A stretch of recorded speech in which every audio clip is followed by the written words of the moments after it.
Hey there internets, I'm Michael and this is Two Can Play That Game, bringing you an overview of the UK Games Expo 2016, which was just last weekend. Absolutely fantastic, had an amazing time. Can't recommend enough for people who are into this hobby to go along. You know, there's something there for everyone.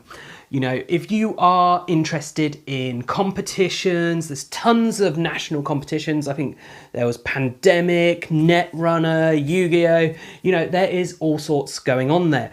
There is also stuff for those RPG fans out there. There's RPG events going on where you play an RPG for the whole weekend. There is everything. You know, if all you're after is deals, there is this huge bring and buy sale where, you know, people are bringing along their secondhand games. You can go and pick up a deal there, as well as all the retailers in the main trade hall being there. So obviously, talking about the main trade hall, that is what I am most interested in. There are also seminars for people who are interested in those kind of things. There were a few I was interested in, but I wasn't able to go to them. There are also live podcasts and videos and all of that sort of thing. So there's tons of stuff. Now, this video is going to be focused purely on what I did over the weekend, which is pretty much play games in the Mage trade hall, you know, seeing those exhibitors' stands. Now, I'm not going to go into huge detail here on any of the games I played and my thoughts and opinions on them. What I'm going to do is this is just a very brief overview, just showing you everything that I tried to see. And I only saw a fraction of what there was. And this isn't everything that I saw, but this is a large quantity of it. And it's what I took photos of in order to share with you, the viewers. So before we do get on with that slideshow, which will have some of me talking, don't worry, I just want to say a huge thank you to the UKG staff. They've done a fantastic job this year. It's been the best expo yet. Absolutely fantastic, and I can't wait till next year. And of course, I want to thank the volunteers because they have again helped the UKGE be able to achieve this. You know, if it wasn't for people volunteering their time and energy in order to make this happen, it wouldn't. And also, finally, I would like to thank the exhibitors and also everyone who attended, because if it wasn't for the exhibitors and the attendees, the event also wouldn't be what it is. So, big thank you to everyone for making it such a fantastic weekend. Okay, on with the slideshow. So, we were late arriving. We didn't arrive till about 1 o'clock on the Friday. This was to see no queues whatsoever. We just picked up our tickets and straight into the hall. The first game that we played was Karuba, so this has been nominated for the Spiele des Jahres. Fun little tile laying game. I'll go into more detail in my video on it. Then walking past, we saw this pile of Book of Nox games. Just drew me straight in. This was the basic version here, and then there was the deluxe version with this lovely 3D terrain. Absolutely gorgeous. I got chatting to the guy loads. The painted minis looked fantastic. And just the scenery, everything, all the components, absolutely gorgeous. And as you can see, I did pick up a copy of the deluxe edition for myself.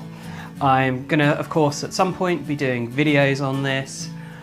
It just seemed like such an interesting game with the whole Victorian horror, and not Cthulhu horror, but classic Victorian horror setting. You know, you've got the Invisible Man, werewolves, cultists. It just seemed different, but not just that setting seemed different. Mechanically, this seemed different. It was very much that classic RPG with the dice rolling and opposed dice rolls that seems to have disappeared in a lot of dungeon crawl games now. It's all very much custom dice of this means you get this many hits and etc, etc. And this is still classic, you know, those multitude of dice ranging from, you know, your D4s to your D20s. Really interesting. And speaking of those dice, there's a really interesting mechanic with this, because as you improve, you gain more dice, but you can never have more than 3 dice, and you don't add those dice together. No, it's about using the best dice. So that's really nice. As you get better, you just increase the probability of a good result and increase your average dice roll, which is really nice. But then as you level up past those 3 dice, you go back down to 1 but increase the dice type. So you increase your maximum potential while reducing your average. really interesting. I'm really looking forward to playing this and sharing it with all of you. Now, talking to the guy who's made this, it's made by Shed Games. You're probably going to struggle to find them. I will be sure to put their website in the description on this video because you're not going to find it otherwise. The guy doing this, he's doing it completely on his own. The reason it's called Shed Games is because he's a guy with, well, I say shed, with a workshop. And he does all the molds, everything, the rules. It's all done by him, but he seems to be doing a fantastic job with it. And he has plans to keep supporting this for years to come. Now, he's already talking about how the story of what's going on is going to be evolving and how this location is very much, you're going through this horror setting, and then the next one is going to be moving towards a steampunk setting for the kind of sequel to this. So really excited to see where this game goes, and I would wish the best of luck to the guys doing this. He was really nice. He had his whole family there on the weekend. Great job. You know, this is a truly small independent publisher of a game. He's not gone through Kickstarter or anything, so it's really nice to be able to support him and hopefully help other people to come and support him. And then we swung by the Family Zone where they had giant versions of games such as Castle Panic and Pandemic shown here, among others. And then this is the giant mothership from Wargames, Dropzone Commander, amazing. Then we swung by Dice Sports, who are doing Z-War 1 Damnation. Backed this on Kickstarter, really looking forward to it. And it was good to be able to see the BFZ pictured here, which will be in the next Kickstarter.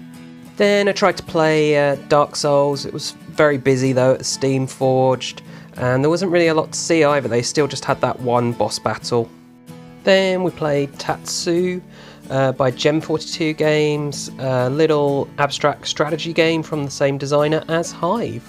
Followed by Games and Gears game Dark Deeds. I then talked to Grublin Games about their new game up on Kickstarter at the moment called Perfect Crime. Now this is an asymmetrical game where one team are controlling the bank and trying to build up its defences, and then the other side are the robbers, and they're building up their crew of robbers, people to influence security guards or, you know, hackers or people who are safe crackers, etc. Seems like a very different, very interesting game. Unfortunately, I wasn't able to play test it as the rules are still kind of fluctuating a bit. The artwork is finalised, but still, or at least the style of artwork is finalised. The actual artwork itself is still in progress, but if you are interested, do take a look at their Kickstarter, which is running now. As well as showing Perfect Crime, Grublin Games were of course also showing their other games, Cornish Smuggler and Waggle Dance, which I picked up a copy to review, so that'll be coming in the near future.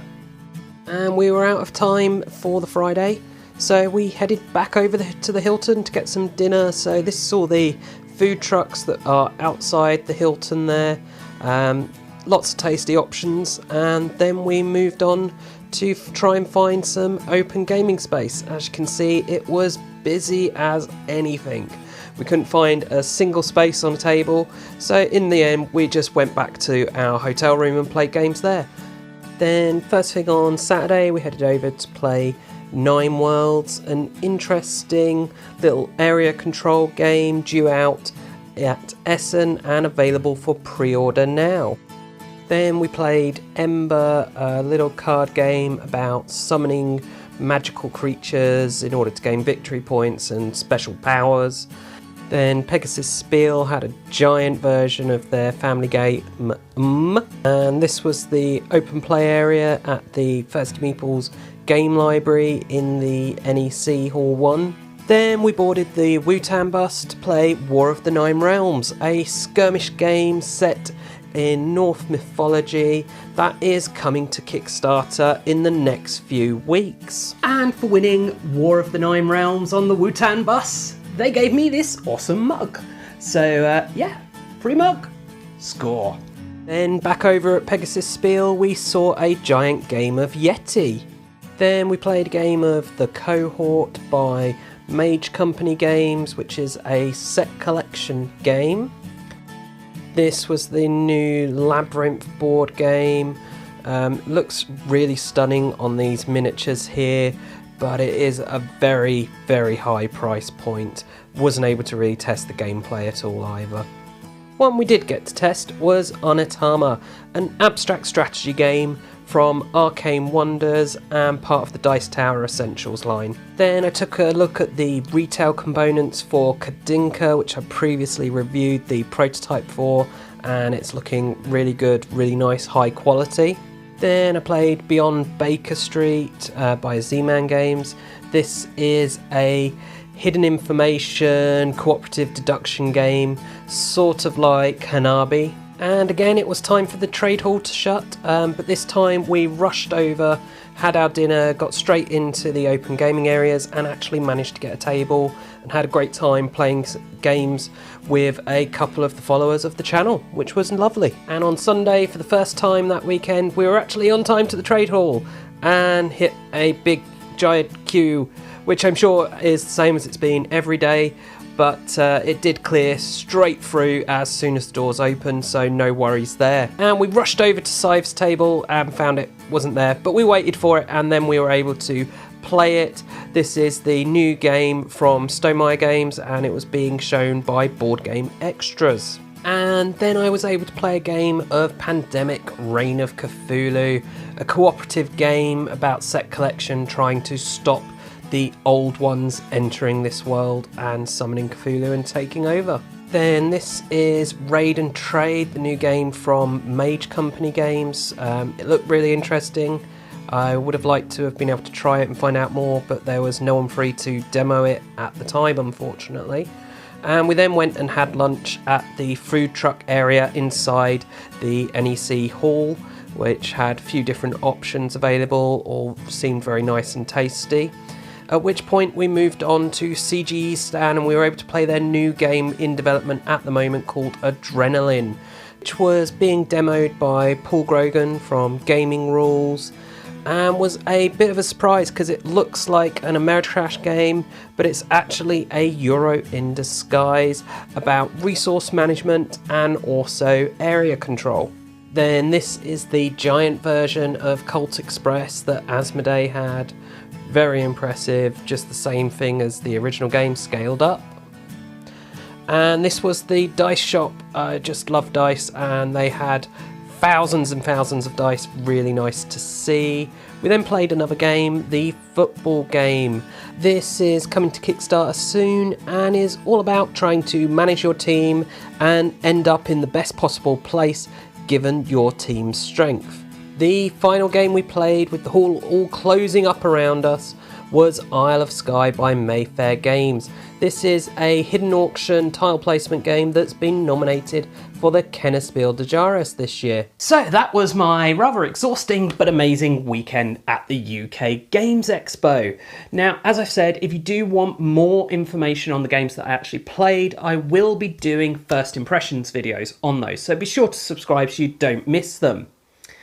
And I do hope that you've enjoyed this video and found it useful, and that I'll see you at the UK Games Expo next year. Of course, if you do see me, be sure to come and say hi. So I do hope that this has been useful. If it has, please do check out the rest of the videos on the channel, share the channel with your friends and family, and also subscribe to the channel and check a look at us on social media. You can find us on Facebook and on Twitter. And as always, thanks for watching and bye for now.